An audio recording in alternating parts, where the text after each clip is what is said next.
শহীদ ওসমান হাদী হত্যার বিচার সহ 4 দফা দাবিতে পঞ্চগড়ে বিক্ষোভ মিছিল হয়েছে। রোববার দুপুরে মকবুলার রহমান সরকারি কলেজ চত্বর থেকে মিছিল বের করেন শিক্ষার্থীরা।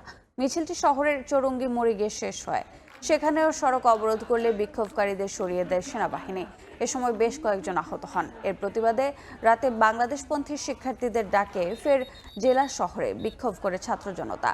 রাতে আহত শিক্ষার্থীদের দেখতে জেলা আধুনিক সদর হাসপাতালে যান এনসিপির উত্তরাঞ্চলের মুখ্য সংগঠক সার্জিস আলম, জেলা প্রশাসক সহ ঊর্ধ্বতন কর্মকর্তারা।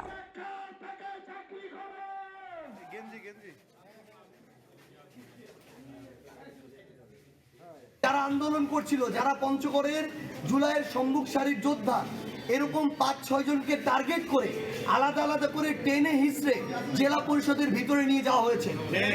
আমাদের সামনে প্রকাশ করতে হবে, এই দায়িত্ব জেলা প্রশাসককে নিতে হবে। দুই পক্ষের দুইটা কথা আমরা জেলা প্রশাসনের পক্ষ থেকে এই বিষয়ে দেখবো। ওখানে যতগুলো ক্যামেরা আছে সেই ক্যামেরাগুলো আমরা দেখবো, দেখে পরবর্তীতে কালকে সেনাবাহিনীর ঊর্ধ্বতন কর্মকর্তারা আছেন বা আমাদের ঊর্ধ্বতন কর্মকর্তা আছেন, আমি তাদের সাথে কথা বলবো।